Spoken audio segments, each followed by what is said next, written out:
Uma boa noite a todos. Todo mundo, quem está online está me ouvindo, gente? Como é que tá aí? Só um retorno antes de eu começar aqui a nossa conversa, para poder ver se está tudo certo.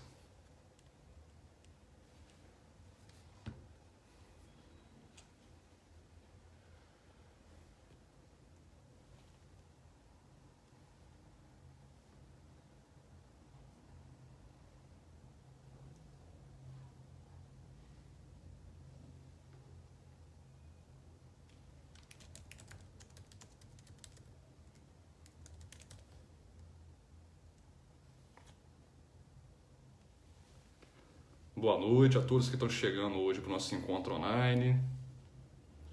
É uma alegria a gente ter essa oportunidade aqui de estarmos nos encontrando, né? A gente, mesmo que seja dessa maneira virtual, é a forma que nós temos de utilizar a tecnologia para a gente conversar um pouco mais sobre os ensinamentos de Jesus, os ensinamentos da doutrina espírita, né? Ninguém está me escutando não, gente? Deixa eu ver como é que está aqui, peraí. Como é que está agora? Estão conseguindo me escutar?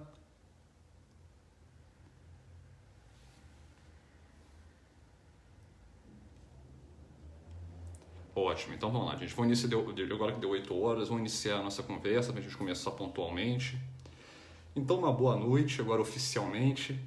É sempre com muita alegria que eu estou aqui para a gente poder bater esse papo, a gente conversar um pouquinho mais sobre a doutrina espírita, sobre o Evangelho de Jesus, né? Porque eu, enquanto espírito imperfeito, é sempre motivo de felicidade poder ter essa oportunidade de conversar um pouco mais, de divulgar os ensinamentos de Jesus, de divulgar essa nossa tão querida doutrina espírita, né?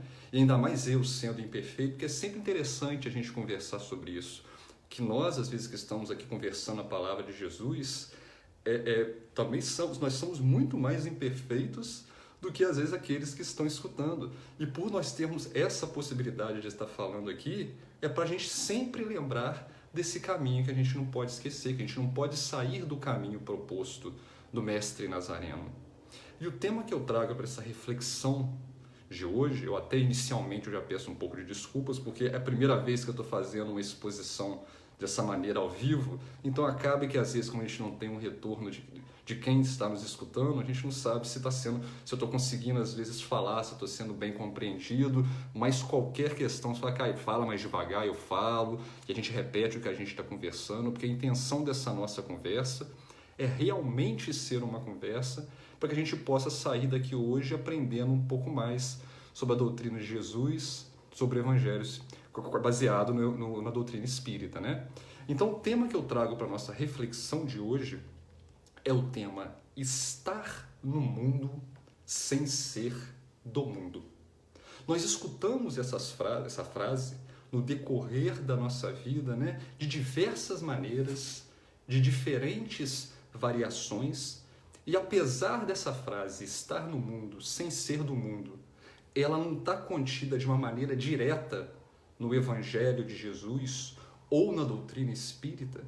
Nós conseguimos identificar a existência dessa frase nas entrelinhas daquilo que Jesus trouxe para nós, dos ensinamentos que ele trouxe para nós. Porque quando a gente estuda com calma, a gente lê as passagens dele, a mensagem dele, a gente consegue perceber que a vida real, né, o mundo que importa, o reino de Deus, é o mundo espiritual. O planeta Terra, nós que temos conhecimento da doutrina espírita, é um local onde nós precisamos nascer, precisamos estar aqui para poder nos depurar, né? Para poder auxiliar na nossa evolução moral, na nossa evolução intelectual, na nossa evolução enquanto espíritos que estamos ávidos a conquistar novos patamares. Então, por isso que é importante encarnarmos nesse mundo da matéria. Só que quando a gente escuta essa frase, viver no mundo sem ser do mundo, nós começamos a criar um conflito dentro de nós mesmos, até para entender, porque essa frase pode nos remeter, num primeiro momento, à ideia de que nós não deveríamos buscar valores, de que nós não deveríamos buscar realizações que são exclusivas do mundo material. Ou então, se nós formos fazer uma análise dessa frase, estar no mundo sem ser do mundo, de uma maneira um pouco mais restritiva, a gente poderia entender de que seria proibido a nós usufruir todos os benefícios, usufruir de todas as facilidades, dos entretenimentos que existem nesse mundo de provas e expiações. E isso acaba nos trazendo diversas indagações, como por exemplo, ora, se eu sei que eu sou um espírito imortal, mas se eu vivo em um mundo, se eu vivo na matéria, será que seria errado eu frequentar festas, eu frequentar bares? Será que seria errado eu me envolver com a política desse mundo material? Será que seria errado eu buscar mais conforto material para mim e para minha família? Dentre tantos outros questionamentos, né, que a gente pretende chegar numa conclusão até o final dessa conversa, porque essa que é a intenção. E para começar então a direcionar um pouco mais sobre essa questão do estar no mundo sem ser do mundo, é interessante a gente lembrar lá do Evangelho de João. Porque quando nós lemos a advertência de Jesus que consta em João no capítulo 15, versículo 19, nós já conseguimos melhor avançar essa compreensão do termo estar no mundo sem ser do mundo. Porque quando nós lemos com atenção a mensagem que está lá em João, Jesus nos afirma o seguinte: se fosseis do mundo, o mundo amaria o que lhe é próprio. Mas porque não sois do mundo, ao contrário, eu vos escolhi do mundo, o mundo, por causa disso, vos odeia. Só abrir um parênteses, essa tradução do Novo Testamento eu peguei da versão feita pelo Haroldo Dutra Dias. Então, num primeiro momento, devido assim à forma de escrita e às palavras que são utilizadas no Evangelho, no texto bíblico, é natural nós termos um pouco mais de dificuldade de identificar aquilo que Jesus quis nos falar de uma maneira clara. Porque o Evangelho, né, o Novo Testamento ou o Antigo Testamento, que quer que seja, as traduções passaram por modificações, as palavras acabam não tendo o mesmo sentido hoje do que teve há muitos anos atrás. Mas quando a gente consegue fazer essa reflexão acerca dessa passagem de João que nós acabamos de ler agora, com base em todo o conhecimento que nós temos nos dias de hoje, nós conseguimos fazer uma reflexão acerca do que foi falado para nós de uma maneira mais direta, de uma maneira mais limpa. Ao passo que quando nós lemos essa mensagem dita por Jesus, a gente consegue entender que Jesus está, que a passagem nos fala que a partir do momento em que nós escolhemos seguir os ensinamentos propostos por Jesus, o mundo passa a nos odiar. E aí a gente tem um problema. O que seria esse odiar? Né? Será que a gente pode levar a palavra, o termo odiar, ao pé da letra? Ou devemos buscar esse conhecimento um pouco mais a fundo?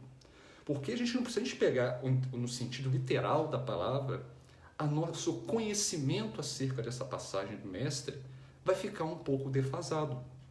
Nós temos de entender o sentido de odiar, que nós estaremos aqui em conflito com aquilo que é comum entre a maioria dos espíritos encarnados neste planeta.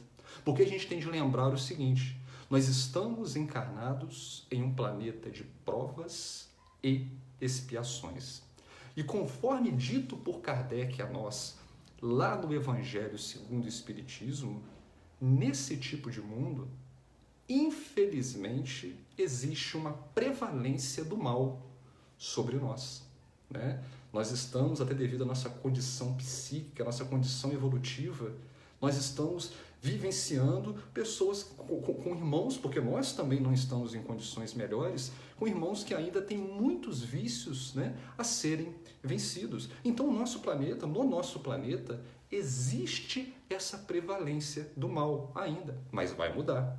Portanto, a partir do momento em que nós, enquanto indivíduos, estamos dispostos a vivenciar, realmente vivenciar, aquilo que Jesus propôs para nós, né, nós estaremos contribuindo por modificar todo esse local que está à nossa volta. Nós estaremos contribuindo para modificar o mundo, o país, o local, a cidade, onde quer que seja que estamos inseridos. E é claro que quando nós passamos a falar então de mudança, a mudança nem sempre é bem-vinda. A mudança nem sempre é olhada com bons olhos por aqueles que não querem mudar. Ela não agrada a todos. Ela não agrada aos espíritos que se encontram encarnados, muito menos aos espíritos desencarnados que não se encontram dispostos a se modificarem nesse momento.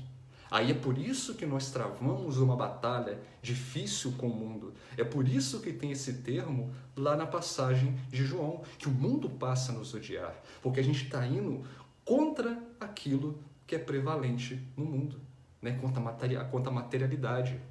E Jesus já nos alertou acerca desse conflito. Por isso que é interessante a gente sempre lembrar, a doutrina espírita, ela apenas está elucidando aquilo que Jesus já falou para nós há mais de 2000 anos atrás. É por isso que nós falamos que a doutrina espírita é o Consolador prometido, porque ela veio para poder para que nós possamos melhor assimilar os ensinamentos que Jesus nos trouxe. Perceba então que Jesus, há muito tempo atrás, já falou dessa dificuldade que nós teríamos como mundo. Lá em Mateus, capítulo 10, versículo 34 a 36. Mateus narra para nós que Jesus disse o seguinte: não penseis que eu tenha vindo trazer paz à terra. Eu não vim trazer a paz, mas sim a espada. Porque eu vim causar a divisão entre o filho e o seu pai, entre a filha e a sua mãe, e entre a nora e a sua sogra. E o homem terá por inimigos os de sua própria casa. E é interessante quando a gente agora vai em Lucas, porque Lucas ele traz para nós também essa mesma mensagem que Jesus falou naquele momento. Só que Lucas ele é um pouco mais incisivo, para poder mostrar o quão importante é nós nos preocuparmos com esses desacordos, com esses conflitos que nós iremos enfrentar a partir do momento que estamos dispostos a vivenciar aquilo que Jesus trouxe para nós. Então, olha que interessante que Lucas coloca lá no capítulo 19, versículo 49 a 53, essa mesma passagem que Mateus codificou. Lucas coloca assim: vim para lançar fogo à terra. E o que é que eu desejo, senão que esse fogo se acenda? Porque eu tenho que ser batizado com batismo. E quanto que eu me sinto apressado para que esse batismo se cumpra. Julgais que eu tenha vindo trazer paz à terra? Não, eu vos afirmo. Ao contrário, eu vim trazer a divisão. Porque de hoje em diante, se acharem em uma casa 5 pessoas, estarão elas divididas umas contra as outras, 3 contra 2 e 2 contra 3. O pai estará em divisão com o filho e o filho com o pai, a mãe com a filha e a filha com a mãe, a sogra com a nora e a nora com a sogra. Percebo que quando nós comparamos esse trecho da passagem de Jesus, o que aquilo que foi colocado lá em Mateus, aqui a gente tem um posicionamento, uma forma de escrita muito mais incisiva, que é para nos chamar a atenção em relação a essa luta que nós vamos enfrentar no mundo material. Mas o interessante que nós temos de guardar, que nós temos de não esquecer, é que nessas 2 passagens, Jesus deixou claro para nós que toda ideia nova que surgir vai encontrar oposição. E a resistência existente sempre vai ser proporcional à importância dos resultados que essa nova ideia vai trazer. De maneira, então, que quanto maior for essa ideia nova, maior será os interesses que vai ferir. Portanto, é natural que tenha um maior número de persistências na cólera dos adversários, né? Quanto maior então for essa ideia, quanto mais benéfico for os seus ideais, é natural que ela se encontre mais conflitos, porque vai encontrar uma maior oposição.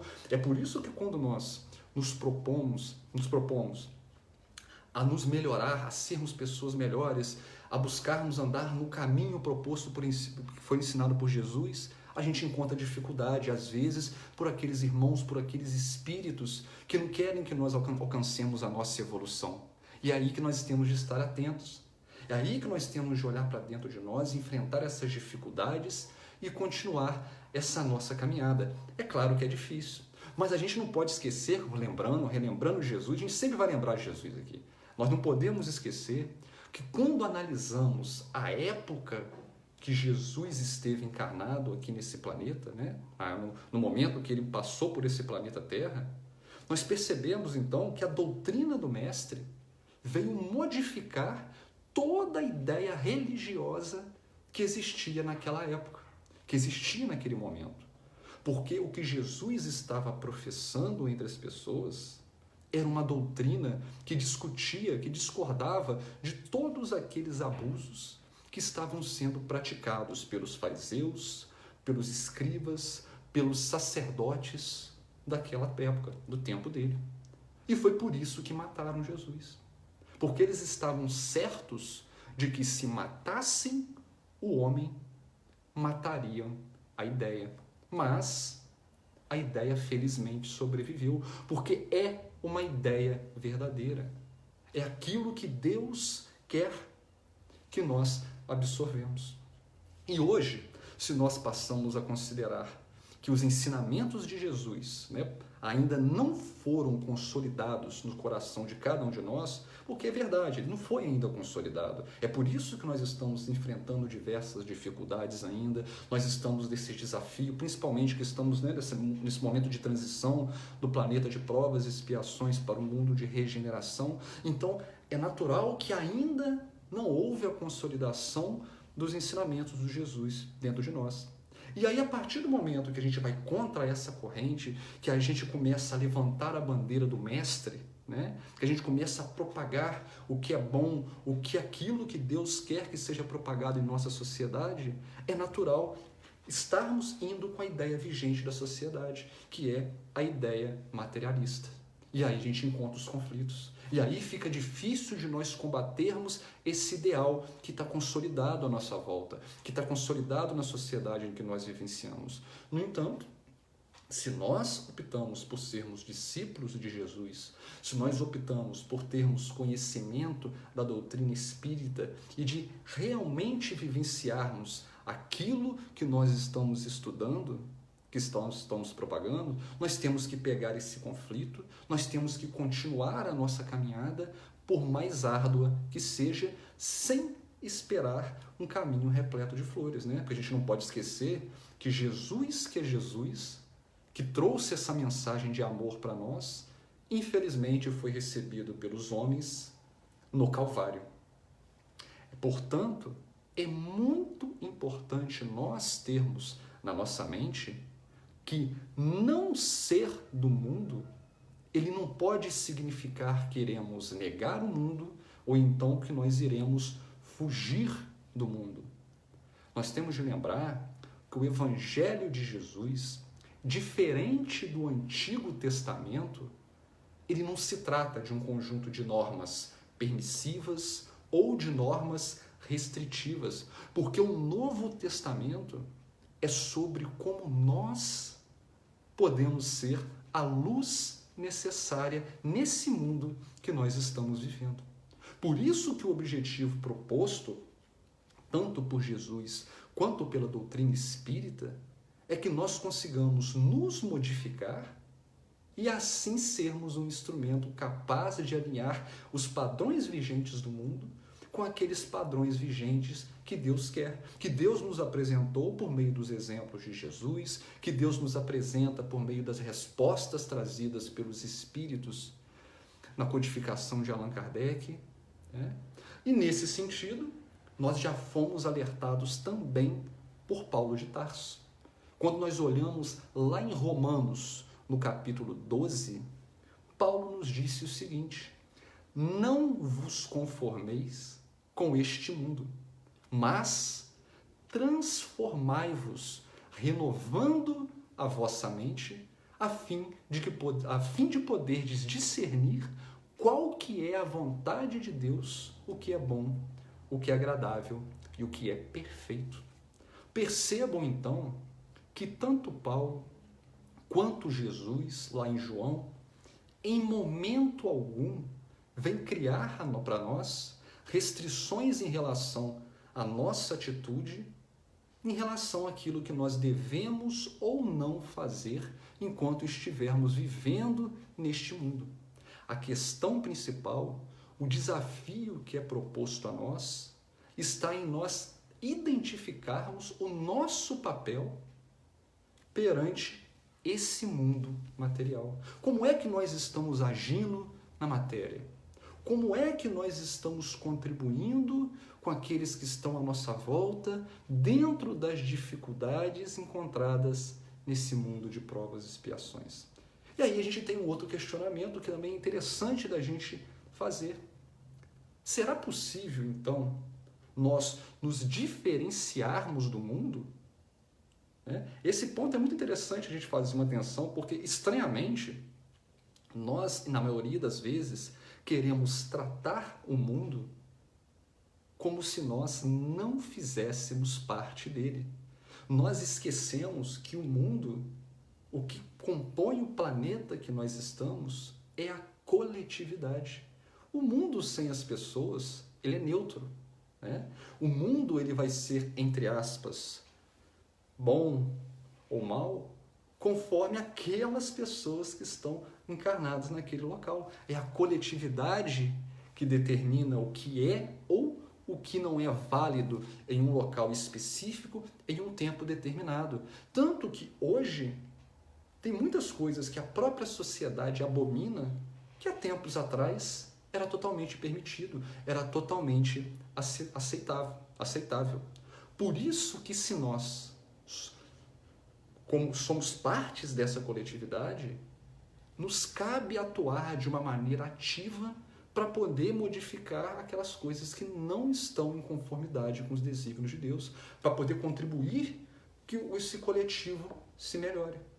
O objetivo da encarnação, depois a gente vai ver ali um pouco mais para frente, quando a gente for começar a dar uma olhada em umas questões do Livro dos Espíritos, não é apenas eu me preocupar com a minha evolução, com a minha reforma íntima. Eu também tenho que contribuir, melhorar o meu ambiente, contribuir com as pessoas que estão à minha volta.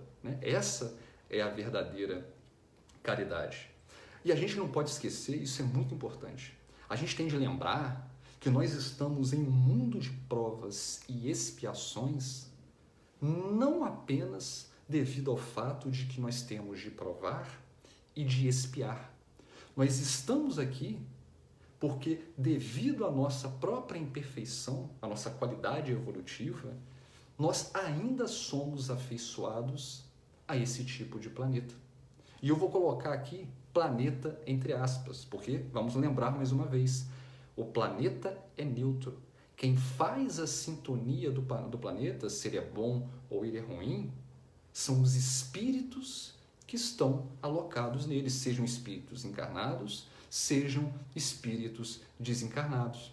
Portanto, nós, devido à nossa própria imperfeição, somos ainda espíritos mais afeiçoados a espíritos imperfeitos. As nossas escolhas são escolhas imperfeitas. E aí eu trago a questão de número 484 do Livro dos Espíritos, quando Kardec faz o seguinte questionamento. Ele pergunta se os espíritos se afeiçoam de preferência a certas pessoas. Existe essa afeição entre os espíritos, E a resposta que ele recebe é a seguinte: os bons espíritos se simpatizam com os homens de bem ou com aqueles que estão suscetíveis de se melhorar, enquanto que os espíritos inferiores se simpatizam com os homens viciosos ou com aqueles que podem viciar-se. Daí o seu apego resultante da semelhança das sensações, né? A gente tem aqui nada mais que a lei de atração. A lei de atração, ela é uma lei natural. E se as leis naturais são leis de Deus, elas se aplicam a tudo, né? Porque se elas não se aplicassem, elas não seriam consideradas leis. Então a gente pode entender que já que elas se aplicam a tudo, a lei que vai reger esse direcionamento de afinidade entre os espíritos também vai reger o direcionamento de afinidade com os locais ao qual nós encarnamos, né? Nós encarnamos naqueles locais que são simpáticos às nossas características individuais. É por isso que não tem como nós nos distanciarmos do local, do mundo em que nós estamos, né? A gente não existe nós falarmos, nossa, o Brasil, por exemplo, né? O Brasil é um país onde as pessoas são muito corruptas. Mas se eu estou nele, se eu estou nesse tipo de país, é porque também existe essa corrupção em mim, porque eu sou atraído para um lugar ao qual eu sou simpático, né? Nós temos de voltar a lembrar, o Brasil é composto por indivíduos, por pessoas. Se o Brasil ele tem alguma qualidade, essa qualidade está embutida em cada um dos indivíduos que está nesse local. É por isso que a gente tem de voltar a lembrar o que nós conversamos um pouco atrás. A importância da reforma íntima. Porque com base na reforma íntima, a gente vai nos melhorar, vai melhorar aqueles que estão à nossa volta e, consequentemente, iremos conseguir melhorar a coletividade como um todo. Então vamos lá. A gente vai fazer uma breve reflexão só para a gente poder compreender de uma maneira melhor que a gente não pode nos diferenciar do mundo. Não existe o mundo e nós. Nós fazemos parte do mundo. E aí eu vou restringir, para pegar como exemplo, a gente fazer essa breve reflexão, eu vou utilizar o Brasil. Vou pegar 3 características que nós apontamos que existe no nosso país, que nós falamos que é uma característica errada, e para a gente poder refletir, para talvez encontrar essas mesmas características dentro de nós. Esses questionamentos, foi até interessante, parte desses questionamentos eu encontrei foi numa palestra do Vitor Antenori Rossi, chamada Por que Nascemos no Brasil? Está disponível no YouTube. Vale muito a pena ver, porque os questionamentos que ele faz é muito interessante. Então, o primeiro questionamento que eu peguei até emprestado dele, que foi o que eu comecei para poder fazer essa análise, é a seguinte afirmação. O Brasil é um país governado por corruptos. Logo, para isso ser verdade, é necessário que também exista corrupção em mim. Se nós formos ao dicionário e olharmos o que significa a palavra corrupção, a gente vai perceber que ele é o ato ou o efeito de corromper alguém, ou então algo, com a única finalidade de se obter vantagens em relação aos outros por meios que são considerados ilegais ou ilícitos. Portanto, a corrupção não é apenas quando desviamos milhões de reais para minha conta bancária. A corrupção é quando nós, na nossa individualidade, no conforto do nosso lar, baixamos um filme, baixamos uma música sem pagar por ela. É quando nós furamos a fila do banco. Eu gosto de dar muito esse exemplo na casa espírita, né? Quando nós furamos a fila do passe. A corrupção é quando nós não respeitamos a vaga do idoso, a vaga do deficiente físico. Ou seja, a corrupção é quando nós tiramos do outro aquilo que lhe é de direito, porque acreditamos que a nossa própria necessidade é muito mais importante que a necessidade do nosso irmão. E perceba então que nós, a todo momento, estamos cometendo atos corruptivos. Somos nós que somos assim. E a corrupção ela vai muito além das coisas materiais, porque ela também está ligada ao fato de eu poder fazer mais, né? E estou fazendo menos. Pois a partir do momento em que Deus me deu essa oportunidade de encarnar nesse planeta, o que eu estou fazendo dessa oportunidade, ela é uma administração pública, porque depois eu vou ter de prestar contas à minha consciência. E quantas vezes mesmo tendo essa oportunidade, principalmente nessa encarnação, que nós conhecemos a doutrina espírita, que nós conhecemos o Evangelho de Jesus, quantas vezes ainda assim nós estamos nos deixando corromper, porque nós estamos sendo medíocres no sentido de estar fazendo aquilo que a média faz, sendo que nós temos a capacidade de fazer muito mais. Lembremos que Jesus falou, vós sois deuses. Né? Não vamos esquecer também da parábola dos talentos. O que nós estamos fazendo com aquele tesouro que foi confiado a nós? Nós estamos multiplicando ele ou nós estamos escondendo debaixo da terra? A segunda afirmativa que eu achei muito interessante. O Brasil possui uma educação abandonada. Alunos preguiçosos e professores desmotivados. Logo, é necessário para isso ser verdade que exista em mim preguiça e desmotivação em autoeducar. Vamos fazer uma reflexão rápida. Quantos livros nós lemos por ano? Né? Quantos congressos relacionados à nossa profissão, quantos congressos relacionados, às vezes, à doutrina espírita, nós estamos escutando, nós estamos participando? Né? Eu sei que agora nós estamos passando por um momento muito conturbado, essa pandemia, essa quarentena que nós estamos, é até difícil nós nos concentrarmos, mas de certa forma agora nós temos tempo. E às vezes a gente está utilizando muito desse tempo livre que nós temos para ver filmes, para ver novelas, para fazer nada. Né? É claro que é difícil passar por esse momento, mas a gente tem que aproveitar o tempo que nós temos para nos educar. Até porque quanto mais estudarmos a doutrina, quanto mais estudarmos o Evangelho de Jesus, mais fortalecidos estaremos para poder enfrentar essas dificuldades que estão à nossa volta. Percebam que a solução para os nossos problemas sempre está nas nossas mãos. É claro que às vezes a solução não é aquela que nós estamos pretendendo, porque nós temos o hábito de querer as coisas fáceis, que a resolução venha de uma maneira rápida. Só que não é assim que acontece. Né? A gente aprende com a doutrina que o esforço tem que ser nosso.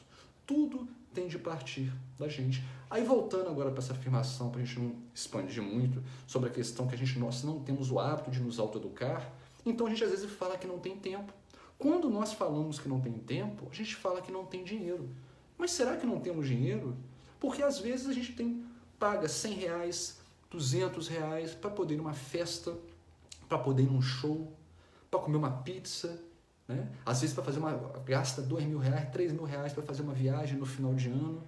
E por que a gente não pode gastar por mês uma quantia para comprar livros para nos autoeducar, para pagar um curso, para fazer? Percebam que as nossas escolhas sempre relegam a nossa própria educação para depois. E se nós mesmos, enquanto indivíduos, fazemos esse tipo de escolha, lembrando que o mundo, o lugar que nós estamos inseridos, são compostos por indivíduos, é por isso que o país que nós estamos é considerado que tem uma educação abandonada, porque nós mesmos o abandonamos. E a última afirmativa para a gente sair dessa exemplificação que nós estamos falando é a seguinte: o Brasil tem a fama de não cumprir os seus compromissos e descaso com a pontualidade. Logo, para isso ser verdade, é necessário que exista em mim procrastinação. Quantas vezes nós nos propomos a fazer coisas, a mudar as nossas atitudes, a sermos diferentes do que somos e não cumprimos com essas nossas propostas, né? Foi mudança de ano, né? Ano novo. Tenho certeza que muitos de nós já desistiram de muitas daquelas promessas, muitos daqueles compromissos que foram firmados na virada do ano. E nós temos de entender que se estamos procrastinando compromissos individuais, que são projetos pessoais que vão nos auxiliar enquanto indivíduos, o que poderíamos dizer se tivéssemos projetos mais abrangentes que seriam para auxiliar aquelas pessoas que estão à nossa volta? É por isso que às vezes a gente tem que ter muito cuidado quando nós apontamos o dedo para aquele nosso irmão que está no cargo de poder, onde quer que seja, que ele não está fazendo nada. Porque será que nós também faríamos? Né? Lógico que ele tem a responsabilidade dele, não é isso que eu estou falando. A questão é nós nos questionarmos que se nós estivéssemos em determinada posição, já seríamos evoluídos o suficientes para poder agir de uma maneira diferente. Por isso que a reforma íntima é importante, ela é necessária. Né? E quando a gente analisa essas afirmativas, a gente analisa essas questões, a gente consegue até avaliar, olhar para nós mesmos. Né? Saindo um pouco das questões negativas, olha quanta coisa o nosso país tem. Né? O Brasil, ele é considerado um país acalentador, um país amoroso, um país onde todo mundo auxilia os outros, estrangeiros vêm para cá e ficam felizes, são bem recebidos. E por que isso acontece? Porque nós temos dentro de nós essas coisas boas também. Só que eu estou mostrando as afirmativas, digamos assim, ruins, para nós podermos atentarmos antes de criticar, que é necessário fazermos essa reforma íntima dentro de nós. Percebam, a intenção desses exemplos, vou deixar bem claro, é apenas para nós percebermos que quando nós criticamos o nosso país, nós não estamos criticando o local, nós temos de criticar nós mesmos, porque lembremos, o país é formado por indivíduos. O que ocorre no nosso país, o que ocorre no nosso mundo, acontece devido ao fato dele refletir a natureza nossa, que ainda é uma natureza imperfeita, reflete os nossos sentimentos, reflete as nossas próprias intenções. É por isso que não tem como nós separarmos o mundo de nós, já que o mundo, o planeta, espelha o coletivo que está inserido nele. E a coletividade, novamente, é formado por espíritos. E mais uma vez vou bater nessa tecla, porque essa que é a mensagem importante. Por isso que a proposta do Cristo, por isso que a proposta da doutrina espírita é iniciarmos a reforma íntima. A mudança tem de ocorrer de dentro para fora. Na maioria das vezes é até triste, porque a gente fica esperando que aconteça uma mudança externa, uma mudança estrutural, que venha algo de fora para poder modificar. E isso não vai acontecer. Não adianta a gente aguardar aparecer um Salvador. Até porque, se a gente estiver pensando em Salvador, esse Salvador já apareceu, que é Jesus. Há mais de 2000 anos atrás, ele veio trazer a Boa Nova para nós. E agora que nós temos o conhecimento dessa Boa Nova, nos resta fazer a nossa parte. Né? Porque voltamos a repetir, a gente não pode achar que toda mudança será externa. Agora a gente tem que fazer nossa parte com esse conhecimento que nós possuímos. Por isso que agora a gente, com essas informações em mente, não nos cabe mais negar o mundo, mas sim utilizar dessa oportunidade encarnatória nesse planeta para a gente poder nos impulsionar a sermos pessoas melhores, a sermos espíritos melhores e vivenciar a verdadeira vida, que é a vida espiritual. É isso que a gente não pode esquecer. A verdadeira vida, a vida que importa, é a vida espiritual. A vida da matéria, ela é passageira e ela tem o seu objetivo. Então, eu estou até acompanhando a hora aqui para ver se a gente faz o horário certinho. Aí nós chegamos no momento agora onde a gente já conseguiu refletir sobre 3 coisas importantes. Primeiro, nós entendemos que não ser do mundo não pode significar negar o mundo ou então fugir dele. Segundo, nós identificamos também que o mundo ele reflete os nossos próprios desejos, os nossos próprios sentimentos, as nossas próprias intenções. E por fim, percebemos que nos cabe ser um instrumento de Deus na contribuição da coletividade, de sermos um instrumento capaz de auxiliar na mudança positiva que tende a ocorrer no planeta em que nós estamos inseridos. E para a gente continuar essa reflexão da noite, a gente agora tem de entender atentar para a nossa verdadeira natureza, que é de sermos espíritos imortais, e é de compreender qual que é a função desse mundo material dentro da nossa evolução. Como espíritas, nós já sabemos que existem apenas 3 elementos no universo. Deus, matéria, né? O fluido universal contido dentro da matéria, e espírito. Quando a gente olha a questão de número 1 do Livro dos Espíritos, temos que Deus é a inteligência suprema, a causa primeira de todas as coisas. E esse não é o nosso caso. Nós somos espíritos. E olha que interessante aqui a definição dada aos espíritos na questão de número 76 do Livro dos Espíritos. Lá nos é falado que os espíritos são os seres inteligentes da criação e eles povoam o universo fora o mundo material. Então percebam que tem momentos que nós estamos encarnados na matéria e existem outros momentos em que nós nos encontramos fora delas. Como nós relembramos um pouquinho atrás aqui, nós entendemos que a vida real é a espiritual, mas a vida na matéria é muito importante para nós porque ela tem como objetivo contribuir com a nossa evolução moral e intelectual.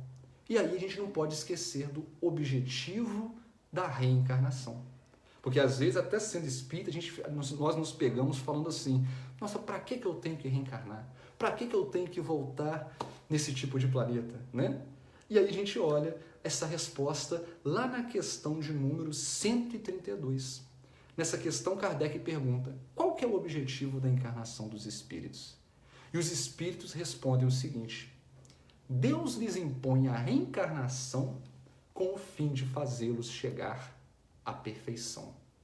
Para uns, a encarnação é expiação e para outros é missão. Mas para alcançarem essa perfeição, eles têm de sofrer todas as vicissitudes da existência corpórea. É nisso que consiste a expiação. E isso que é a parte muito importante que eu acho. Tudo é importante, mas olha que interessante. A encarnação tem ainda outra finalidade, que é de pôr o espírito em cumprir a sua parte na obra da criação. E para executá-la é que em cada mundo ele se torna um instrumento de harmonia com a matéria essencial desse mundo em que ele se encontra, a fim de nele cumprir daquele ponto de vista as ordens divinas. É dessa forma que, concorrendo pela obra geral, ele próprio se adianta. Deus é tão perfeito, que em toda a sua sabedoria, ele encontrou uma maneira de fazer com que, ao mesmo tempo, nós possamos progredir individualmente e contribuir para que ocorra essa progressão da coletividade. A lei divina, tudo se conecta, né? Tudo é solidário. Perceba, então, que nós não podemos nos distanciar do mundo em que nós estamos inseridos. Estar no mundo, sem ser do mundo, não significa afastar dele, e sim que nós temos de estar inseridos nesse local, mas não podemos esquecer que somos espíritos imortais.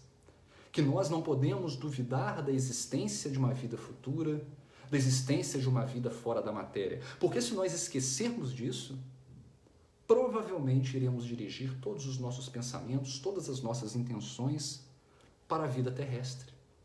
E se nós não temos certeza do futuro, se não temos a certeza de que existe algo depois daqui, nós daremos toda a nossa energia para o presente da matéria.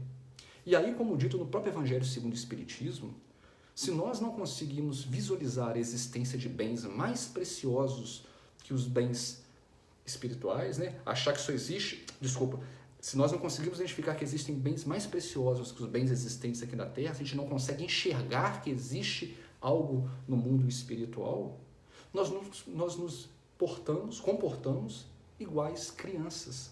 Crianças que não conseguem ver além dos seus próprios brinquedos. Crianças que querem novos brinquedos e que, quando têm seus brinquedos perdidos, quebrados, eles entram em dor, decepção, mágoa, enfim.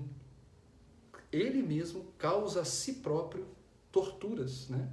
E quando a gente faz esse paralelo conosco mesmo, a gente percebe Quantas vezes nós estamos sofrendo, nós entramos em depressão por conta de escolhas que nós mesmos fizemos. E eu não estou falando de escolhas feitas em encarnações passadas, não.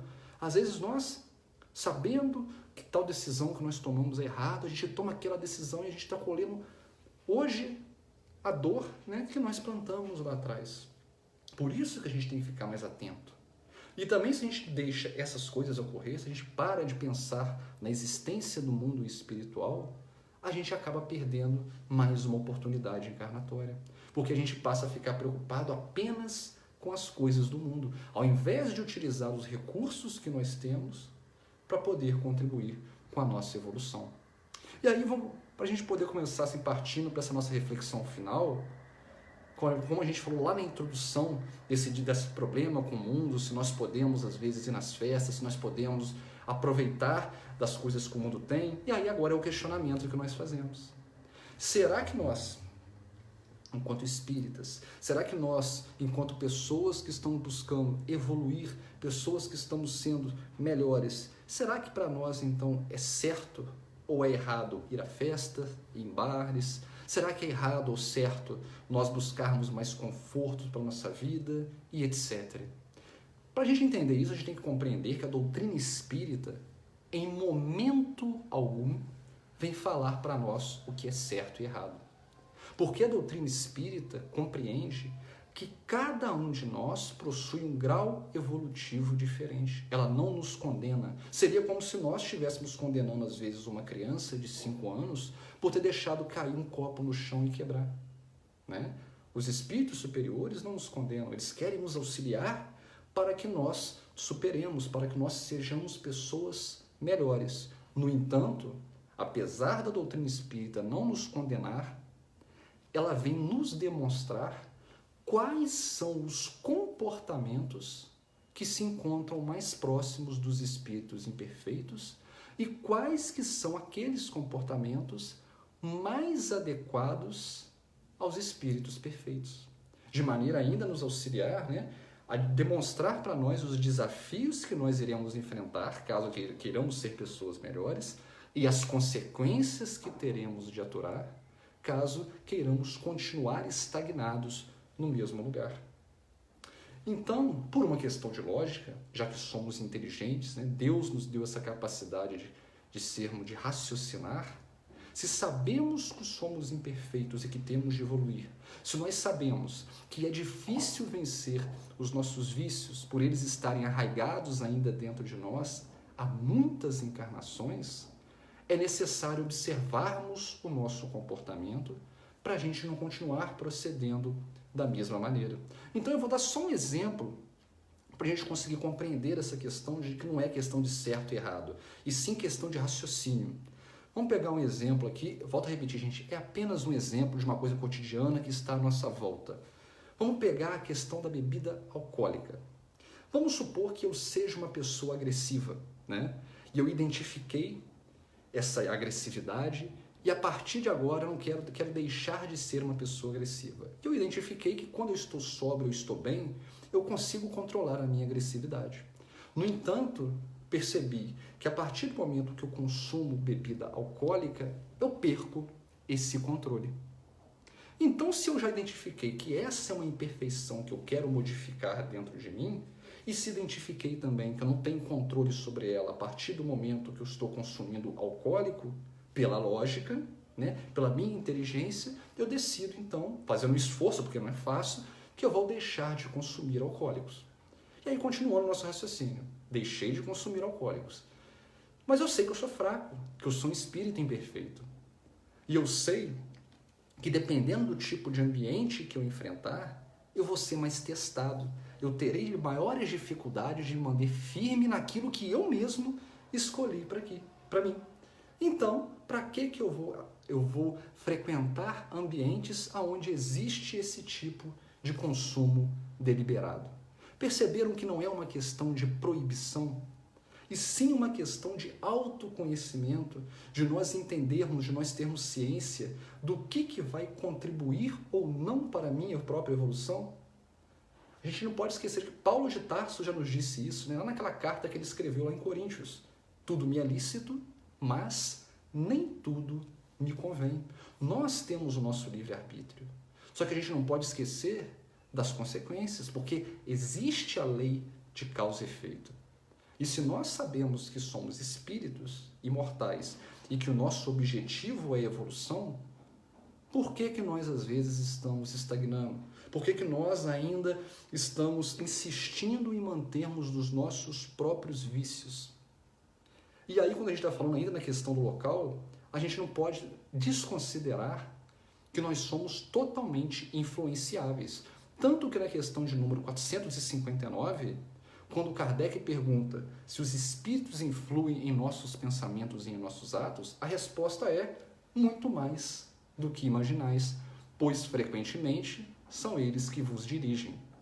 Mas a gente pode ficar tranquilo, não precisa se preocupar tanto, porque se a gente olha um pouco mais à frente, na questão de número 467, quando Kardec pergunta: pode o homem libertar-se da influência dos espíritos que impelem ao mal? A resposta é sim, visto que tais espíritos só se apegam aos que chamam por seus desejos ou os atraem pelos seus pensamentos. Ora, se nós queremos evoluir e se nós temos essa dificuldade, se nós sabemos que somos influenciados facilmente, é natural nós buscarmos locais onde há uma presença maior de espíritos perfeitos, de pessoas, de espíritos que estão buscando a sua evolução, até para poder nos influenciar positivamente. Não sendo um falso moralista, longe de mim, mas utilizando apenas do raciocínio e da lógica, é claro que em ambientes onde o objetivo é a exaltação dos prazeres materiais, existe essa prevalência maior de espíritos imperfeitos com a única intenção de continuar a propagar os seus próprios vícios. E se eu, com meu livre-arbítrio, opto em estar num local desse, eu posso ir, mas eu tenho de ter a consciência das dificuldades, dos desafios que eu vou enfrentar e que eu posso ser influenciado. Nós sempre damos o exemplo do carnaval, Mas assim, tem que deixar bem claro, o carnaval não é diferente de qualquer outra festa, seja um show de qualquer show, qualquer coisa. A questão do carnaval é que nós temos muitas pessoas ao mesmo tempo com o mesmo objetivo, com o mesmo pensamento, porque ele é uma época em que boa parte da população tem aquele pensamento unificado em usufruir dos prazeres materiais, bebidas, drogas, sexo. Ninguém sai para ir ao carnaval com o objetivo de bater um papo construtivo. O objetivo dessa época é sempre extravasar. E aí você tem, então, consequentemente, uma sintonia de pensamentos degradantes que acaba nos prejudicando individualmente, coletivamente, e faz com que nós permanecemos no vício. Tanto que, quando nós olhamos qualquer obra da doutrina espírita nesse sentido, principalmente as obras do Manuel Filomeno de Miranda, os amigos espirituais narram como eles têm muito trabalho nessa época, porque é difícil eles conseguirem combater esse pensamento dominante, esse pensamento interior dominante que está em torno da sociedade. Eu até aconselho para quem tem interesse um pouco mais sobre esse assunto, ler lá o livro Nas Fronteiras da Loucura, do Manuel Filomeno de Miranda, psicografia do Divaldo Franco. Aí eu estou dando só o exemplo do carnaval para a gente poder exemplificar, mas esse pensamento ele vale para tudo aquilo que nós consumimos nesse mundo material, tudo. Se eu estou no sofá da minha casa, assistindo um filme na Netflix que seja, e esse filme, o conteúdo desse filme tem apenas sexualidade, sensualidade, erotismo, o que eu estou trazendo de útil para mim enquanto espírito imortal? Se eu estou escutando uma música, e essa música, a letra dessa música, está me incitando às vezes o ódio por uma raça, o ódio por um gênero, Se eu estou jogando um jogo de videogame onde a violência que é predominante, o que isso está trazendo de bom para mim enquanto espíritos imortais, espírito imortal? Muito pelo contrário, está apenas evidenciando, aumentando aqueles vícios que eu possuo, que eu tenho de combater. Aí voltamos a repetir, não há condenação. Nós na matéria podemos fazer o que nós quisermos, só que a gente tem que ter consciência do que essas coisas fazem dentro de nós. Para a gente até poder combater e ter ciência que se a gente está optando por assistir algo, se estamos optando por ir em algum lugar, nós estamos fazendo isso por nossa própria opção e teremos de arcar com as consequências. Então, estar no mundo sem ser do mundo é conseguir vencer os nossos vícios dentro da matéria, aqui, nesse mundo de provas e expiações. E partindo para as considerações finais, né? Estou vendo a hora aqui, a gente já está na nossa hora. Tem muito assunto, a gente fala de Jesus, acaba a gente refletindo, tem muita coisa para refletir, mas a gente tem que respeitar o horário. Então a gente pode concluir que o nosso relacionamento com o mundo, ele não é simplesmente sobre evitar aquilo que teoricamente seria censurável do ponto de vista espiritual, porque vamos lembrar, não tem censura. Nós não sofremos essa censura. Estar no mundo sem ser do mundo significa que nós supostamente reconhecemos aquilo que não nos convém enquanto espíritos imortais. E que se identificamos que ainda somos fracos para poder não conseguir lidar com determinadas questões sem recair nos nossos próprios vícios, nós conseguimos compreender que nós temos de afastar um pouco mais para poder nos fortalecer. Porque aí sim, a partir do momento em que nós estivermos fortalecidos, sem essas deficiências, a gente vai conseguir contribuir, estar nesses locais auxiliando. É muito interessante quando a gente lembra, a gente viu lá o filme do Divaldo, não sei quem viu o filme do Divaldo, a hora que ele vai na casa de prostituição para auxiliar as moças que trabalham. Ele não se deixa corromper, ele vai naquele ambiente para auxiliar. Um dia nós teremos essa capacidade, né? Chico Xavier, que também ia nas casas de prostituição para poder rezar, fazer o culto no lar com as moças que estavam naquele ambiente. Percebam que o problema não é o ambiente, o problema é como nós nos portamos nesses locais, o que nós estamos buscando em determinada situação, em determinado lugar. E para finalizar, vamos fechar rapidinho, relembrando lá da parábola existente em Mateus capítulo 20, versículo 1 a 16, que é a parábola dos trabalhadores da última hora. Resumidamente, nos é contado nessa parábola, né, que um agricultor, ele foi na praça da cidade e começou a recrutar grupos de trabalhadores para trabalhar na vinícola dele. Então ele foi na parte da manhã, pegou um grupo, na parte da tarde pegou outro grupo, no final da noite pegou outro grupo. No final do dia, ele juntou essas pessoas todas e começou a fazer o pagamento. Só que ele pagou igualmente a todos com o mesmo valor. Inclusive, pagou igual àqueles que trabalharam no final, na última hora, em relação aos que trabalharam desde o início do dia. Como consequência, os trabalhadores do início do dia ficaram muito revoltados, ficaram nervosos, eles ficaram enfurecidos. Mesmo, é muito importante, eles receberam aquilo que tinha sido prometido para eles. Mas ainda assim, eles ficaram enfurecidos ao ver que os trabalhadores da última hora receberam o mesmo valor. E aí a parábola termina com o agricultor desafiando esses trabalhadores enfurecidos de maneira a questionar se eles estavam nervosos pelo fato dele ter sido generoso com os outros. E aí Jesus finaliza dizendo, então os últimos serão os primeiros e os primeiros serão os últimos. Eu trouxe essa parábola não para a gente poder conversar, até porque não dá tempo, sobre quem seriam os trabalhadores da última hora, não é isso. Eu trouxe porque ela desafia a nossa ideia do que é certo e do que é errado.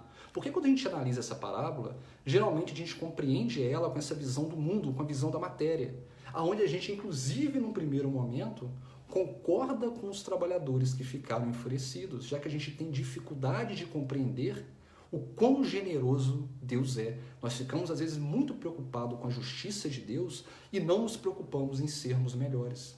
Nessa metáfora do agricultor, o Deus é o agricultor, ele é aquele que cobra. Só que a justiça de Deus não é igual à nossa. É uma justiça muito melhor. Porque Deus é generoso. Deus dá muito mais do que foi combinado conosco. A gente não pode esquecer que no reino de Deus, aquela viúva que doou os últimos centavos que ela tinha, doou muito mais do que o homem rico. A gente não pode esquecer que no reino de Deus serão os mansos que vão herdar a terra, né? Não serão os ricos, não vão ser os famosos, não vão ser os poderosos. O reino de Deus diferente do que nós estamos acostumados aqui na matéria, ele felizmente não existe esse olho por olho, esse dente por dente. É um outro tipo de justiça, é uma justiça de amor, é uma justiça de caridade. E cientes de que o reino divino é isso, então nos cabe fazer a nossa parte nesse mundo material. Eu gosto muito da definição do Tiago, lá no capítulo 1, versículo 17. Tiago fala o seguinte: a verdadeira religião não é sobre quem parece ser mais santo, e sim sobre quem está colocando a mensagem do Cristo em ação. Então, estar no mundo e não ser do mundo não é sobre evitar, entre aspas, o pecado, e sim que nós consigamos viver a mensagem que o Cristo nos ensina, que nós possamos servir aqueles que estão à nossa volta, aqueles que sofrem injustiça, que possamos então escolher o caminho do bem, né? Que possamos propagar o Evangelho de Jesus, enfim, que nós possamos estar no mundo sem ser do mundo. Muito obrigado pela atenção de todos, uma boa noite, agradeço pela atenção, espero que tenha sido proveitosa essa conversa e se cuidem nessa quarentena, tá bom? Fiquem com Deus, gente, tudo de bom para vocês.